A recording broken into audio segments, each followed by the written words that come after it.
인간의 죄악으로 부패한 세상을 심판하시고자 하시는 하나님에 대해서 배웠습니다. 또 하나님의 진노와 심판 가운데 있는 세상 가운데서 오로지 노아 한 사람이 은혜를 입었음도 배웠습니다. 노아는 모든 세상 사람들이 죄를 향해 치닫고 있는 가운데서도 하나님과 동행하며 또 하나님의 말씀을 경외함으로 방주 짓는 사명을 충성스럽게 감당했습니다. 이제 끝이 보이지 않았던 방주가 드디어 완성이 되었습니다. 이제 하나님께서 말씀하신 대로 심판만을 남겨놓고 있었습니다. 그러면 하나님의 심판은 어떠하였으며 또 이 심판이 우리에게 주는 교훈이 무엇입니까? 오늘날은 말세의 징조들이 그 어느 때보다도 극명하게 드러나고 있는 때입니다. 예수님께서 누가복음 21장에서 말세의 징조에 대해서 말씀하셨습니다.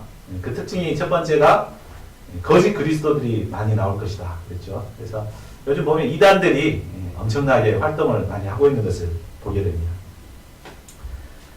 또 나라가 나라를 대적하고 곳곳에 지진과 기근과 전염병이 있을 것이라고 했습니다. 그래서 지진도 요즘은 강도가 커지고 또 횟수도 너무 잦아든 것을 볼 수가 있습니다. 그래서 우리 한반도도 이제 지진의 안전지대가 아닙니다. 그래서 그렇게 민방위 훈련할 때도 지진 대피 훈련을 하더라고요. 곧 지진이 언제 들이닥칠지 알지 못합니다. 또 크리스찬들에 대한 핍박이 일어나고 있습니다. 안티크리스찬들이 얼마나 활개를 치고 그렇습니까? 참으로 이 시대는 예수님께서 말씀하신 대로 정말 예수님이 재림이 가까운 때 그 심판이 임박한 때임을 알 수 있습니다. 사람들은 심판에 대한 말을 이렇게 하면은 굉장히 부담스러워합니다. 그러나 사실은 정말 이 부담스러운 말씀이 아니라 이것이 우리에게 주는 생명의 말씀입니다. 오늘 말씀을 통해서 진정 심판을 대비하는 이런 지혜로운 저희 모두가 될 수 있기를 기도합니다. 우리 1절을 같이 읽어보겠습니다. 1절 시작. 여호와께서 노아에게 이르시되 너와 내 온 집은 방주로 들어가라. 이 세대에서 내가 내 앞에 의로움을 내가 보았습니다. 거대한 방주 만드는 작업이 완성된 후 이제 하나님께서는 제일 먼저 노아와 그 가족들을 방주로 들어가라고 명하십니다. 그 이유가 무엇입니까? 1절 하반절을 다시 보십시오. 이 세대에서 내가 내 앞에 의로움을 내가 보았습니다.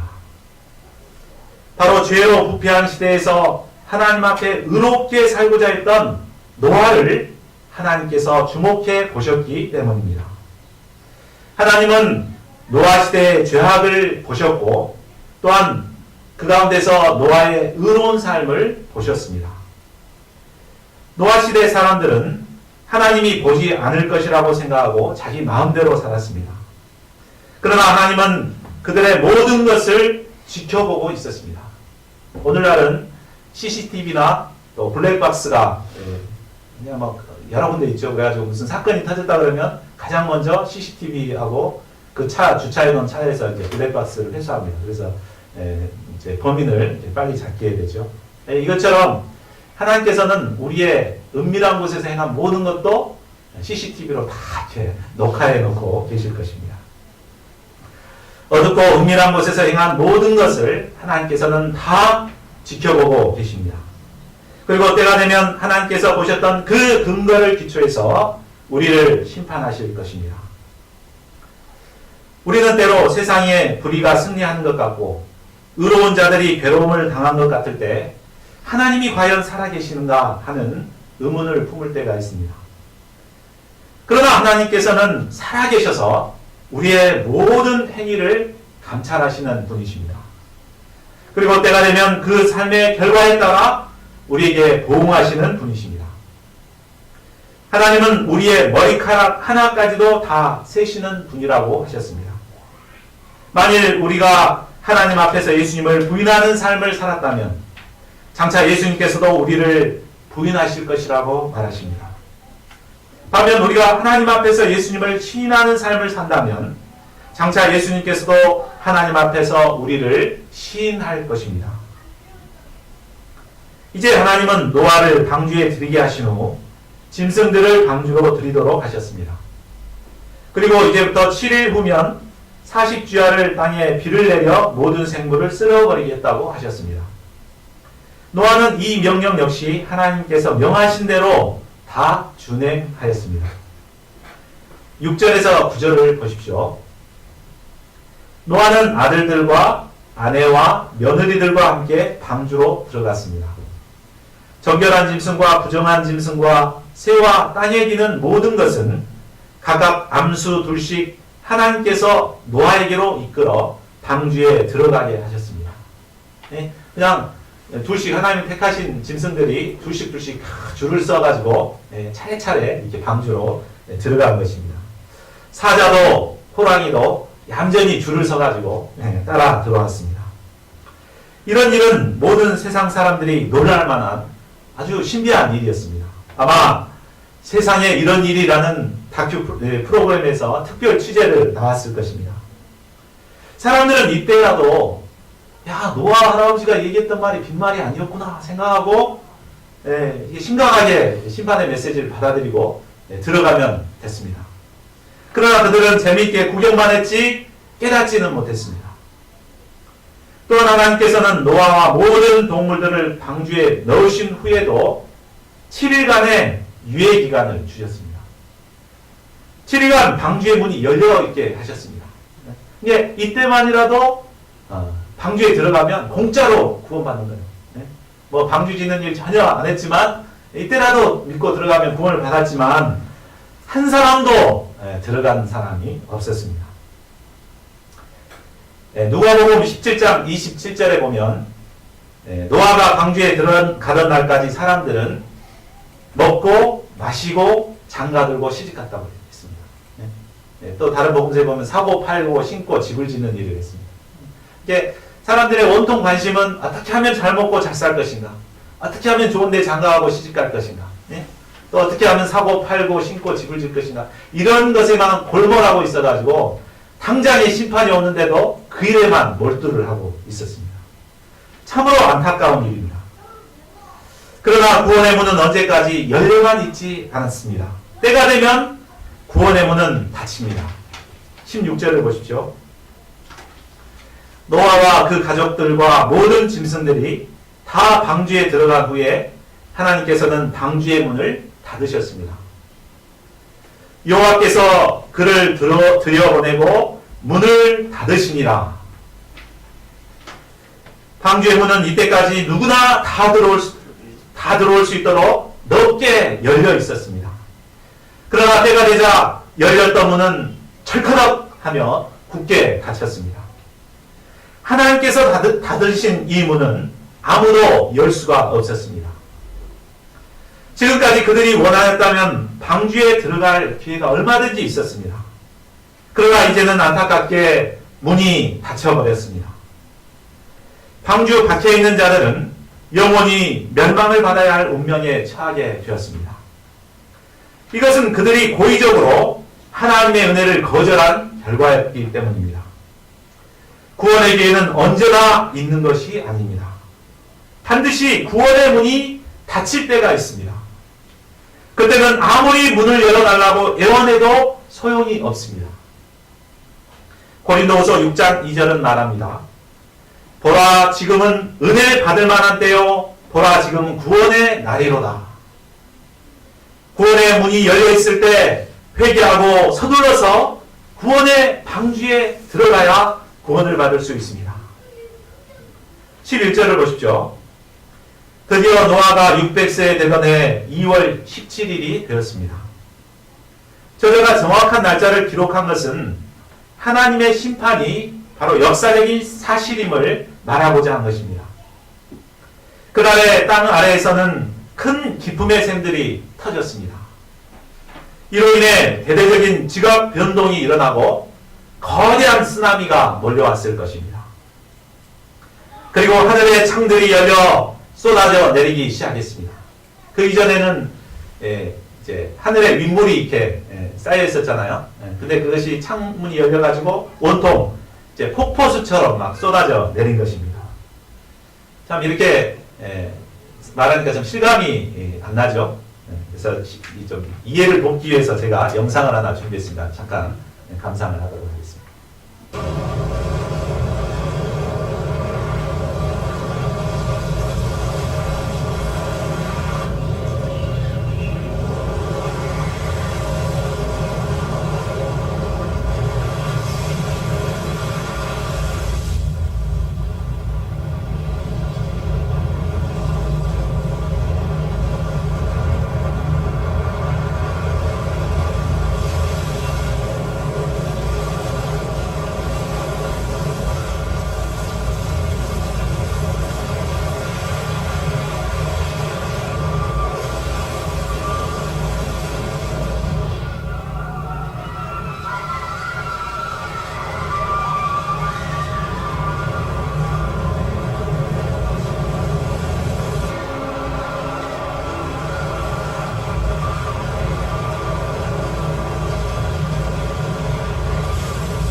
이제 조금 실감이 나십니까?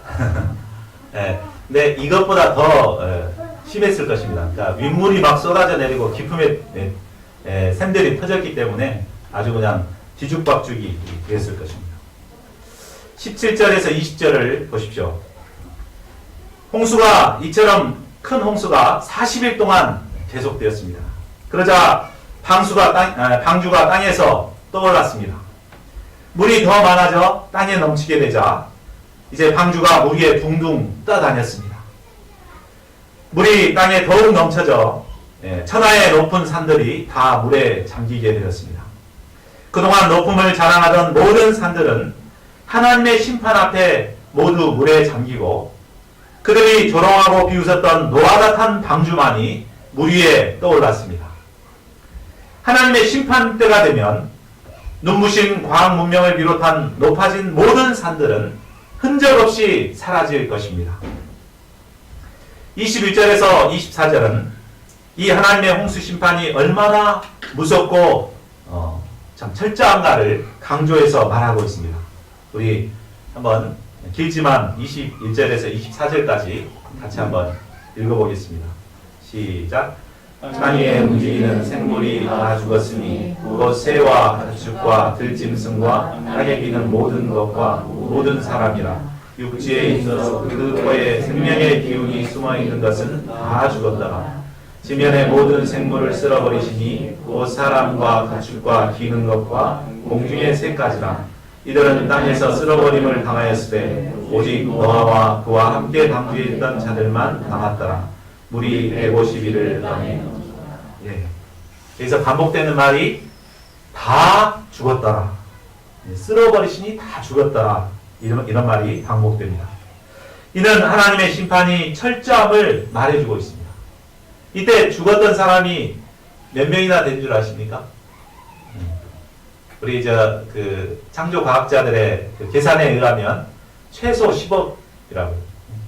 10억이 넘는 인구가 일순간에 싹 죽음을 당했습니다. 그동안 아름다움을 자랑하며 형제들을 유혹하던 여인들도 죽었습니다. 근육을 자랑하며 뽐내던 네피림들도 아주 힘겹게 수영을 하다가 모두 다 죽었습니다. 무엇보다 심판을 비웃고 조롱하던 사람들이 다 죽었습니다. 그러나 모두가 다 죽어가는 상황에서도 하나님의 말씀에 순종한 노아와 그 가족만이 구원을 받을 수 있었습니다. 노아의 홍수는 인간의 죄악을 심판하시는 하나님의 저주를 상징합니다. 하나님의 무서운 저주 가운데서도 방주 안에 들어있던 사람만이 생명을 얻게 되었습니다. 노아의 방주는 바로 예수 그리스도를 상징합니다. 우리는 죄로 말미암아 하나님의 저주와 심판을 받을 수밖에 없었습니다. 그러나 예수 그리스도께서 우리의 죄를 대속해 십자가에 달려 죽으심으로 구원의 길을 열어놓으셨습니다. 예수님은 하나님의 저주와 심판 가운데서 구원을 얻을 수 있는 유일한 구원의 방주가 되십니다. 이 예수님께서 바로 나의 죄를 위해 죽으셨다는 사실을 영접하고 구원의 방주 되신 예수님 안에 거할 때 우리는 구원의 은혜를 누리게 됩니다. 사도행전 4장 12절은 말합니다. 다른 이로서는 구원을 받을 수 없나니 천하 사람 중에 구원을 받을 만한 다른 이름을 우리에게 주신 일이 없음이라. 구원의 방주 되신 예수 그리스도 안에 있는 자는 하나님의 무서운 진노와 심판 가운데서 구원의 은혜를 누리게 됩니다. 그런데 중요한 것은 방주 안에 있어야 구원을 받듯이 그리스도 안에 있어야 구원을 받는다는 것입니다. 예수님께서는 심판의 때에 일어날 일에 대해서 누가복음 13장 25절에서 27절까지 이렇게 말씀하셨습니다. 한번 이것도 같이 한번 읽어보겠습니다. 시작.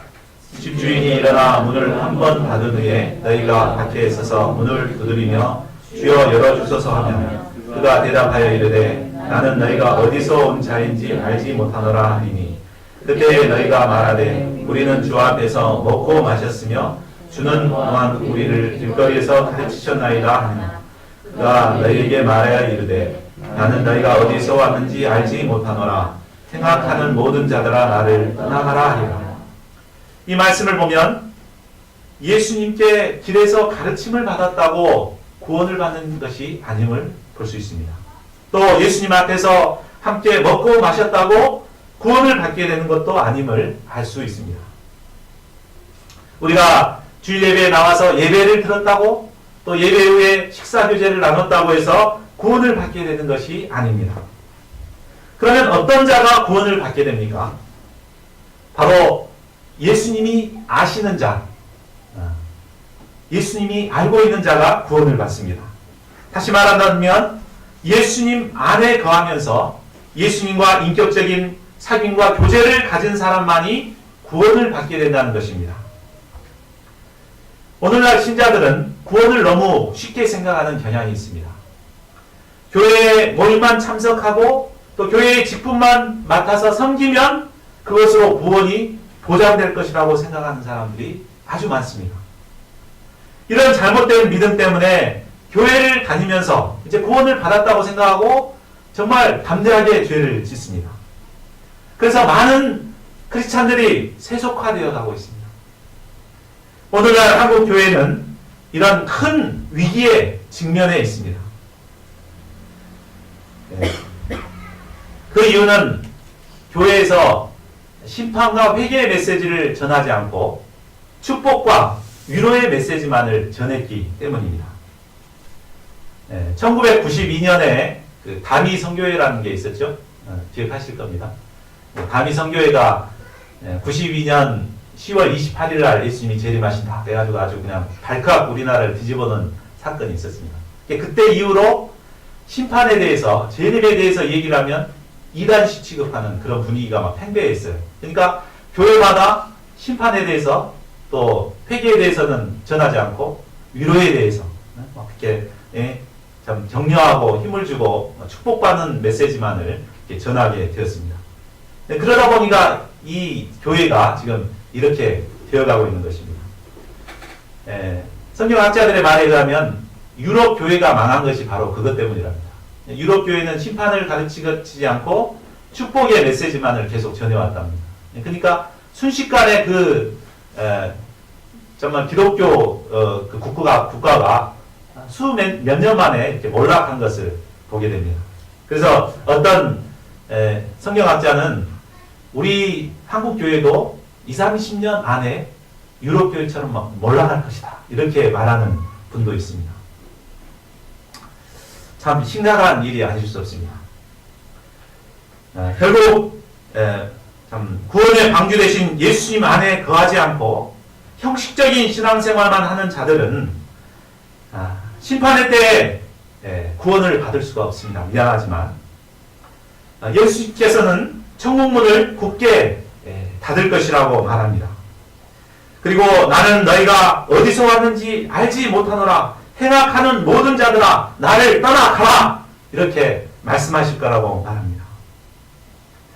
예수님이 우리를 모른다고 부인하게 되면 결국 우리는 어떻게 됩니까? 어두운 곳에 쫓겨나 무서운 불심판을 받게 됩니다. 예수님께서는 요한복음 15장 6절에서도 말씀하셨습니다. 우리 이 말씀도 같이 한번 읽어보겠습니다. 시작. 사람이 내 안에 거하지 아니하면 가지처럼 밖에 버려져 마르나니 사람들이 그것을 모아다가 물에 던져 살았느니라. 예수님 안에 없으면 어떻게 된다고요? 버림받게 되고 불에 던져서 심판을 받게 되는 것입니다. 그러므로 우리는 어떤 어려움이 있더라도 구원의 방주 되신 예수님 안에 머물러 있도록 투쟁하는 자들이 되어야겠습니다. 힘들다고 방주를 뛰쳐나가거나 또 누가 유혹한다고 예수님 밖으로 뛰쳐나가게 되면 그는 결국 세상과 함께 멸망당할 수밖에 없습니다. 예수 그리스도만이 우리를 구원으로 인도하는 유일한 구원의 방주가 되십니다. 방주 되신 예수님 안에 거함으로 구원에 이르는 저희 모두가 될 수 있기를 간절히 기도합니다. 8장 1절을 보십시오. 하나님께서 노아와 그와 함께 방주에 있는 모든 들짐승과 가축을 기억하셨습니다. 노아라고 해서 방주 안에서 편안하게 지내지는 않았을 것입니다. 그렇죠? 막 밖에는 막 사람들이 죽어가는데 편했겠어요? 무서운 홍수 심판으로 수많은 사람들이 비명을 지르고 죽어갈 때 노아도 놀라고 두려움으로 떨었을 것입니다. 하나님께서는 이런 노아를 기억하셔서 바람으로 땅 위에 불게 하며 물이 줄어들게 하셨습니다. 기쁨의 샘과 하늘의 창문이 닫히고 하늘의 비가 그치게 하셨습니다. 물이 땅에서 물러가고 홍수 심판이 시작된 지 150일 후에 노아 600년 7월 19일에 방주는 아라랏산에 머물게 되었습니다. 그리고 물이 계속 감하여 10월 1일에는 산들의 봉우리가 보였습니다. 그 후 40일이 지나서 노아는 창을 열고 까마귀를 내놓았습니다. 다시 비둘기를 이렇게 3번에 걸쳐서 내놓아 물이 감한 것을 알게 되었습니다. 13절을 보십시오. 노아가 601세 되던 해 1월 1일 지면에 물이 거쳤습니다. 그러나 다 마르지는 않고 아마 질퍽질퍽 했을 것입니다. 그래서 다시 57일간을 더 기다렸다가 2월 27일이 되자 이제 땅이 다 마르고 그때 이제 땅을 밟게 됩니다. 16절을 보십시오. 드디어 하나님의 말씀에 따라 노아와 가족들과 함께 방주에서 나오게 되었습니다. 새와 가축과 땅에 기는 모든 것도 다 방주 밖으로 나왔습니다. 20절을 보십시오. 그는 방주에서 나와 먼저 여호와를 위하여 단을 쌓았습니다. 모든 정결한 짐승과 새 중에서 취하여 번제를 드렸습니다. 그는 무서운 심판에서 자기와 가족들을 구원해 주신 은혜를 깊이 감사하며 희생과 감사의 제사를 드린 것입니다. 하나님은 노아가 드린 제물의 향기를 흠양하시고 어떤 결심을 하십니까? 21절을 보십시오. 다시는 사람을 인하여 땅에 저주하지 아니하리니 이는 사람의 마음의 계획이 어려서부터 악함이라. 하나님께서는 홍수 심판으로 죄악된 세상을 싹쓸이 해버리셨지만 인간 내면의 죄성은 아직도 남아있는 것을 보셨습니다. 하지만 다시는 홍수로 세상을 멸하지 않겠다고 말씀하십니다. 이제는 홍수가 아닌 다른 방법으로 인간의 죄 문제를 해결해 주고자 하십니다. 22절을 보십시오. 땅에 있을 동안에 심음과 거둠, 추위와 더위, 여름과 겨울, 낮과 밤이 쉬지 않게 하십니다. 인생에 밝은 낭만 있다면 인간은 결코 자신의 문제를 깨닫고 하나님께 나오지 못할 것입니다. 그러나 만일 건강을 잃게 되거나 뼈아픈 실패를 경험하게 되면 즉 인생의 밤을 지내게 되면 자신의 잘못과 연약함을 깨닫게 되고 겸손히 주님께 나올 수 있게 됩니다. 그러므로 인생의 겨울이 찾아오거나 밤을 만나게 되면 우리는 우리를 인도하시는 하나님의 사랑의 손길임을 깨닫고 겸손히 하나님 앞에 나와야겠습니다. 9장에서 하나님께서는 노아를 통해 새 역사를 시작하시고자 아담에게 주셨던 사명을 다시 주십니다. 그리고 채소만으로는 추위를 견디기 어렵기 때문에 이제는 산 동물을 먹을 수 있게 해주십니다. 다만 생명이 되는 핏째는 먹지 말라고 하십니다. 그리고 노아와 무지개 언약을 맺으십니다. 우리 13절에서 15절을 같이 읽어보겠습니다. 13절에서 15절 시작. 내가 내 무지개를 구름 속에 두었나니 이것이 나와 세상 사이의 언약의 증거니라. 내가 구름으로 땅을 덮을 때 무지개가 구름 속에 나타나면 내가 나와 너희와 및 육체를 가진 모든 생물 사이에 내 언약을 기억하리니 다시는 우리 모든 육체를 멸하는 홍수가 되지 아니할지라. 하나님은 구름 사이에 무지개를 두셔서 더 이상 심판하지 않겠다는 사인을 보여주셨습니다. 그 이전에는 비가 왔다는 기록이었기 때문에 무지개라는 게 아예 없었습니다. 근데 이제 비가 내리게 되면서 무지개가 생기게 됐죠. 노아는 1년 동안 무시무시한 홍수 심판을 경험했습니다. 10억이 넘는 수많은 사람들이 물속에 빠져 죽는 모습을 경험했습니다. 이 트라우마로 인해서 그는 조금만 비가 내려도 두려움에 시달릴 것입니다. 그죠? 뭘 보면 소뚜껑 보고도 놀란다고, 자라 보고 놀란 것은 소뚜껑 보고 놀란다고. 이 트라우마 때문에 비만 내리면 또 하나님이 홍수로 심판하시지 않을까 두려움에 시달리게 됩니다. 하나님은 이러한 노아의 연약함을 잘 아시고 그에게 위로의 약속을 세우신 것입니다. 이것이 노아에게 세운 언약이지만 바로 모든 인생들에게, 모든 인류에게, 또 모든 피조물들에게 세운 언약이기도 합니다. 그렇다면 이 무지개 언약에 담긴 의미가 무엇일까요? 첫째로 이 무지개 의미는, 언약의 의미는 하나님이 우리의 허물을 덮어주시고 다시 시작하도록 기회를 주신다는 의미입니다. 무지개는 넓은 주님의 품처럼 세상에 감싸 있습니다. 세상을 착 감싸고 있는 듯한 모습이죠. 이를 볼 때 하나님이 우리 인생들과 무지개 언약을 세우신 것은 우리의 허물과 부족함에도 불구하고 우리 모두를 품으시겠다는 그런 의미입니다. 우리가 아들에게, 자식에게 문제가 있을 때 잘못을 깨닫도록 하기 위해서 때리죠. 그렇지만 이제 매를 맞고 우는 이 아이를 보면 측은한 마음이 들어서 꼭 이렇게 안아줍니다. 이것처럼 하나님께서도 심판해 놓은 그 세상을 좀 안타까워서 이렇게 무지개로 안아주고 계십니다. 다시 하나님의 사랑을 붙들고 새롭게 시작하도록 소망을 주고 있습니다. 이 무지개는 마치 어머니의 포근한 품과도 같습니다.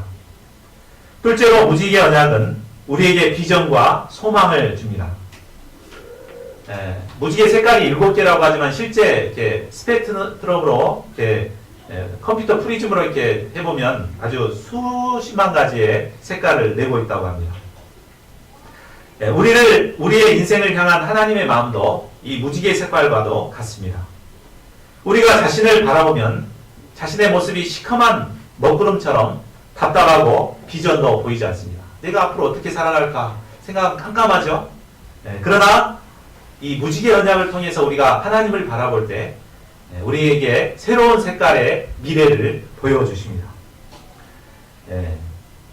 하나님께서는 무지개 언약을 통해서 우리에게 용기와 희망을 심어주십니다.